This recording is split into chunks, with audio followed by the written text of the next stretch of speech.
Middle east में बढ़ती हुई टेंशन्स और ईरान का इजराइल पर हमला करने के बाद कई लोग इस मसले को एक फुल फ्लेज वॉर की तरफ बढ़ता हुआ देख रहे हैं, जबकि एक बहुत बड़े तबके का ये भी मानना है कि अगर ये जंग शुरू हुई तो फिर मामला वर्ल्ड वॉर 3 तक जाते देर नहीं करेगा।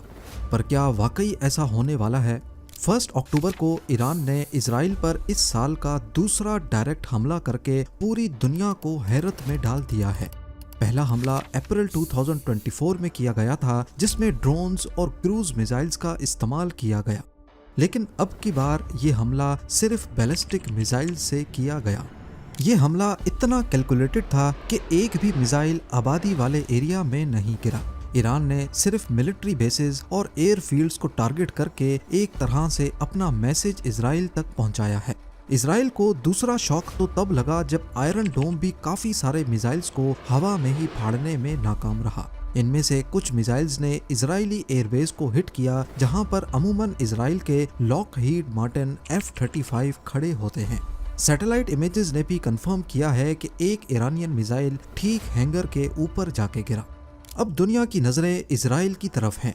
सब यही जानना चाहते हैं कि क्या वाकई इजराइल पलटकर वार करेगा या नहीं। अगर इजराइल और ईरान की फुल फ्लेज जंग शुरू होती है तो वो कौन से मोमेंट्स होंगे जो इस जंग को वर्ल्ड वॉर 3 में आसानी से बदल सकते हैं। और सबसे अहम सवाल कि अगर ये जंग होती है तो काफी वेस्टर्न कंट्रीज तो इजराइल के साथ खड़ी होंगी, लेकिन ईरान के पास किस किस का सहारा होगा। ज़ेम टीवी की वीडियोस में एक बार फिर से खुशामदीद। नाजरीन, आज मिडिल ईस्ट एक बार फिर से गहरी और नुकसानदेह जंग के दहाने पर खड़ा है, जहां दो पावर्स आमने सामने आ चुकी हैं। ये पूरे रीजन के लिए अब तक का खतरनाक तरीन लम्हा माना जा रहा है। दोनों पावर्स जो पिछले 45 सालों से इनडायरेक्टली लड़ती आई हैं, अब फेस टू फेस आ चुकी हैं। Israeli prime minister Benjamin Netanyahu ने ईरान को 180 बैलिस्टिक मिसाइल्स फायर करने पर जवाब दिया है कि हिसाब तो जरूर देना होगा। इजरायली मिलिट्री ने भी कहा है कि ईरान को पलटकर जवाब जरूर दिया जाएगा। हमला कब, कहां और किस लेवल का होगा, ये फैसला अब इजरायली गवर्नमेंट करेगी। पिछली बार जब अप्रैल 2024 में ईरान ने इजराइल पर पहला डायरेक्ट हमला किया था तो उस वक्त अमेरिका ने इजराइल को खामोश रहने का मशवरा दिया था, लेकिन इस बार वो खामोशी नहीं है जैसी पिछली बार थी। इस बार इजराइल का आयरन डोम काफी हद तक फेल होता दिखाई दिया, लेकिन आखिर करोड़ों डॉलर्स खर्च करने के बावजूद भी ऐसा हो कैसे गया। इजराइल का आयरन डोम एक एडवांस्ड मिसाइल डिफेंस सिस्टम है और आर्टिलरी शेल्स को इंटरसेप्ट और डिस्ट्रॉय करने के लिए डिजाइन किया गया है। ये सिस्टम बहुत ही इफेक्टिव और एक्यूरेट माना जाता है। आयरन डोम का सक्सेस रेट 90% से ज्यादा है, मतलब ये सिस्टम लॉन्च होने वाले रॉकेट्स और मिसाइल्स में से बहुत हाई परसेंटेज को इंटरसेप्ट और डिस्ट्रॉय कर सकता है। आयरन डोम ऑटोमेटिकली आइडेंटिफाई करता है कि कौन से रॉकेट्स पॉपुलेटेड एरियाज या इम्पोर्टेंट इंफ्रास्ट्रक्चर की तरफ जा रहे हैं। सिर्फ उन्हीं रॉकेट्स को टारगेट किया जाता है ताकि रिसोर्सेज सेव किए जा सकें। लेकिन फिलहाल इस आयरन डोम की कमजोरी ये है कि ये एक साथ 80 मिसाइल्स को ही रोक सकता है, और तभी ईरान ने कैलकुलेट करने के बाद आयरन डोम की कैपेबिलिटी से 2 टाइम्स ज्यादा मिसाइल्स लॉन्च किए। इजराइल की हिस्ट्री में देखा जाए तो कोई भी एक ऐसा इवेंट नहीं मिलता जिस पर उन्होंने अपने ऊपर होने वाले हमले का जवाब ना दिया हो। इसीलिए ऐसा लगता है कि इस बार भी हमले का जवाब जरूर दिया जाएगा। इवन अप्रैल के अटैक्स के जवाब में भी इजराइल ने ईरान पर जवाबी कार्रवाई करते हुए इस्फहान की एयरबेस पर मिसाइल अटैक किया था, लेकिन वो ईरान के 170 ड्रोन्स और 30 क्रूज मिसाइल्स के जवाब में इतना छोटा था कि मीडिया पर इतना ज्यादा हाईलाइट नहीं हुआ। यहाँ तक के कई दिनों तक पता ही नहीं था कि ये हमला इजराइल ने किया है या किसी और ने। करंट सिनेरियो में इजरायली प्लानर्स ये बहस कर रहे होंगे कि ईरान पर कब और कहां नहीं बल्कि कितना सख्त वार करना है। देखा जाए तो इजराइल के पास 3 टारगेट्स मौजूद हैं। पहला है कन्वेंशनल मिलिट्री अटैक, जिसमें ईरान की उन साइट्स को टारगेट किया जा सकता है जहां से बैलिस्टिक मिसाइल्स लॉन्च हुए थे। वो लॉन्च पैड्स भी हो सकते हैं और कमांड एंड कंट्रोल सेंटर्स भी। और ये भी मुमकिन है कि इजराइल पर हमला प्लान करने वाले किसी हाई ऑफिशियल को मरवा दिया जाए। दूसरा टारगेट है इकोनॉमी, यानी कि वो टारगेट्स जिनसे ईरान की इकोनॉमी को अच्छा खासा नुकसान हो। इन टारगेट्स में ईरान की ऑयल फील्ड्स भी हो सकती हैं, पेट्रोकेमिकल या पावर प्लांट्स भी, या फिर शिपिंग पोर्ट्स भी हो सकते हैं।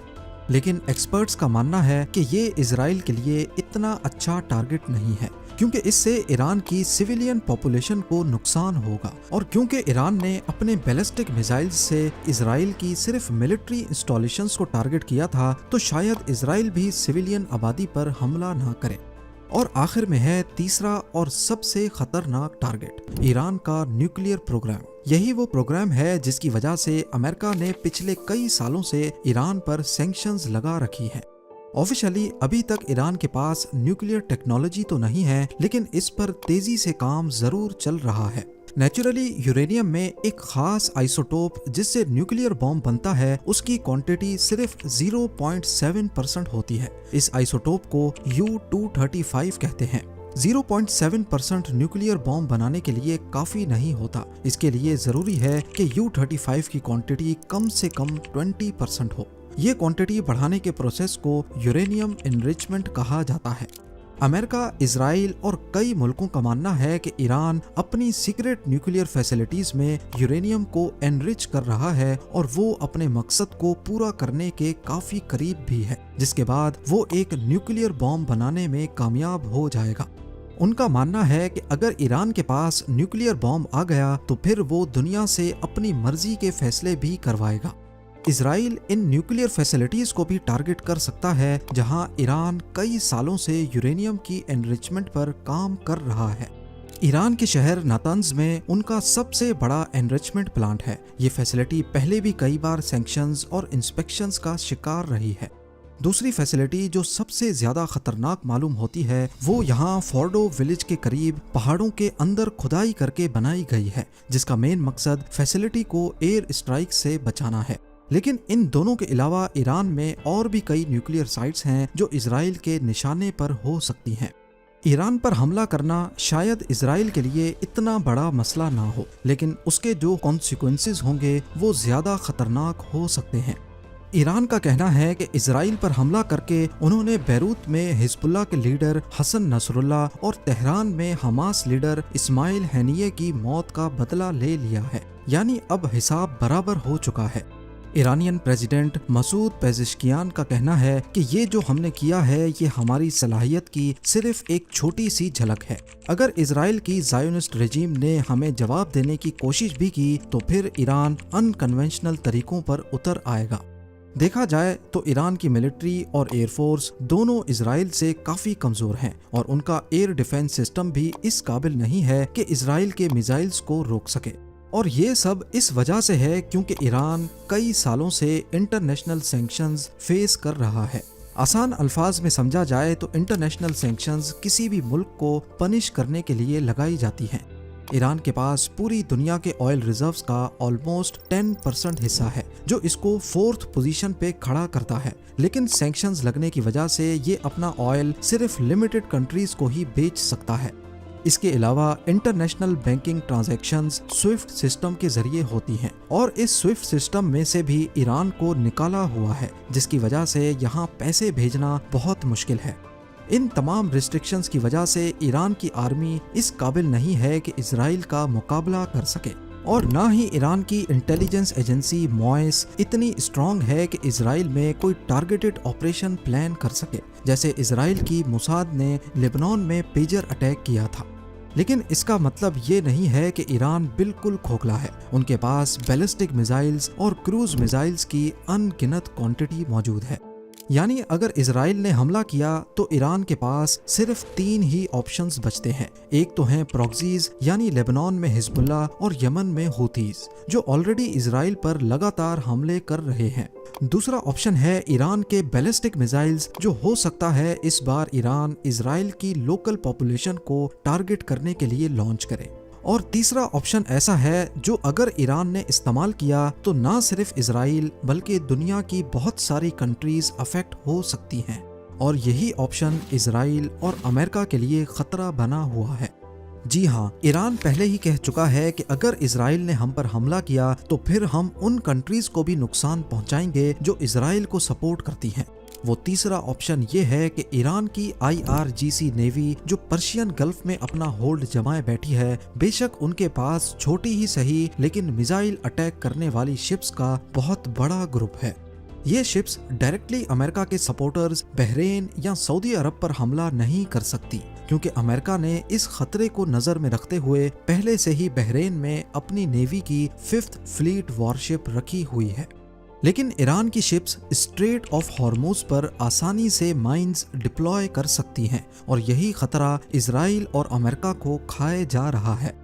स्ट्रेट ऑफ हॉर्मुज को ब्लॉक करने से पूरा पर्शियन गल्फ ब्लॉक हो जाएगा, जहां से दुनिया की 20% ऑयल सप्लाई गुजरती है। अगर ऐसा हो गया तो ईरान के साथ जंग शुरू करने का नुकसान पूरी दुनिया को उठाना पड़ सकता है। ईरान के साथ जंग शुरू करने का एक और खतरा भी है। मान लें कि अगर इजराइल, अमेरिका और उसके अलाइज ने चारों तरफ से ईरान पर हमला कर दिया और उसकी रिटेलिएट करने की सारी पॉसिबिलिटीज को रद्द कर दिया, तो फिर शुरू होगी खुल्लम खुल्ला जंग, और फिर ये जंग आम जंगों से काफी बड़े पैमाने पर होगी। अब इसमें रशिया को भी कूदना पड़ेगा और चाइना को भी, क्योंकि ये दोनों कंट्रीज ईरान की स्ट्रेटेजिक पार्टनर्स हैं। रशिया की बात की जाए तो सीरिया में ईरान और रशिया दोनों एक दूसरे को सपोर्ट करते हैं। हो सकता है अमेरिका के खिलाफ डायरेक्टली रशिया जंग ना लड़े, लेकिन ये ईरान को वेपन्स फराहम कर सकता है। पॉलिटिकल और डिप्लोमेटिक लेवल पे भी ईरान को सपोर्ट करेगा। इसी तरह चाइना भी ईरान का स्ट्रेटेजिक पार्टनर है, लेकिन डायरेक्टली मिलिट्री सपोर्ट चाइना भी नहीं देगा। हाँ, ये जरूर है कि चाइना ईरान को सपोर्ट करने के लिए उससे ऑयल खरीद सकता है, यूनाइटेड नेशंस में ईरान को सपोर्ट कर सकता है और USA पर प्रेशर भी डाल सकता है। नॉर्थ कोरिया भी ईरान का इनडायरेक्ट अलाई है, जो छुपकर ईरान को वेपन्स में सपोर्ट कर सकता है। तो अब हमारा मेन सवाल कि क्या इस कंडीशन में वर्ल्ड वॉर 3 स्टार्ट होने के चांसेस हैं या नहीं। वर्ल्ड वॉर ऐसी जंग को कहते हैं जिसमें दुनिया की बड़ी पावर्स जैसा कि USA, रशिया, यूरोप और चाइना आपस में लड़ पड़े, अपने अपने अलाइज समेत।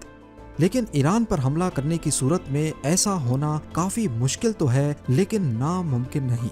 वर्ल्ड वॉर 1 और 2 में भी कई ऐसे केसेस देखे गए जिसमें एक कंट्री ने दूसरी कंट्री को सिर्फ सपोर्ट किया, लेकिन फिर भी वो वॉर में डायरेक्टली इन्वॉल्व हो गए।